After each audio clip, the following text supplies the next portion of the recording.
So before ever I need to start filling this thing up, I decided to make a place to put it. This was originally supposed to be a compost bin. It was the right size for composting, but because I only had the one place to put it, it never worked very well.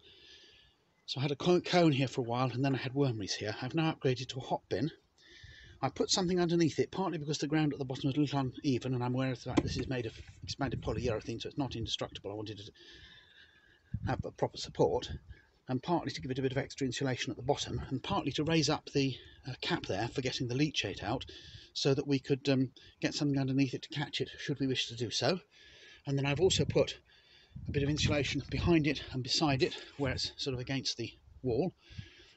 So the instructions call for a layer of twigs in the bottom, so I have used a mixture of different things. We've got some cuttings from an apple tree, cuttings from a sage bush, cuttings from yasmin, cuttings from a rose. I've got some clippings from our Christmas tree, and some of the softer twigs I've sort of tied in knots. The idea is to make a nice open bottom for the air to circulate in through the holes right in the base there.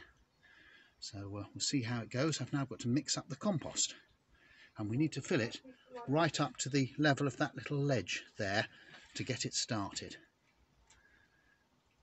So in this bucket here, I've got some leaves which I gathered from outside my garden, some kitchen scraps in the bottom, a few green cuttings of sage, and here I've got some partly rotted kitchen waste. I'm going to mix all these together to make a complete bucket full of compostable material, and then I'm going to need half a bucket full of cardboard and shredded paper, and a fifth of a bucket full of wood chips from the black sack over there.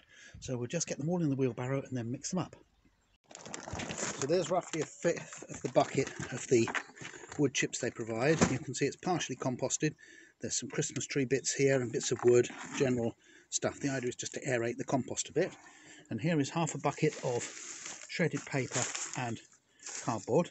So I'm going to add the wood chips, mix it all thoroughly together, and then it goes in the bottom of the bin, and we start again. So I've mixed it all up, and I just added another handful of shredded paper after I've mixed up the compost and the wood chips and the paper and cardboard that was in the bucket wheelbarrow already. So that's all ready now to be put into the bin, and we'll see how far up it comes.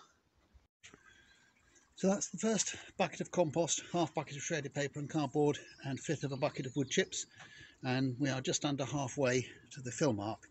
So let's mix another batch. So here's a final sort of layer. This is some old hay we've got, which is far too old to be used for pets. I thought I'd put that in right at the top, because hay normally composts quite nice and warm.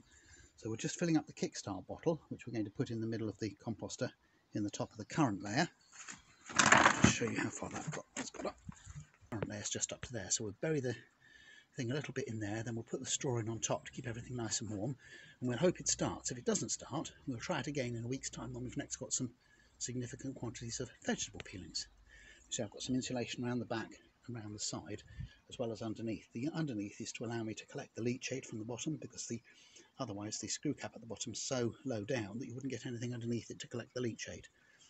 So all ready now to close the lid and forget it for 3 days.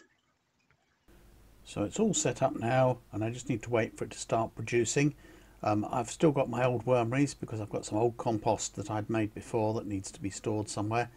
This one will hopefully come into production producing good compost round about March, April time.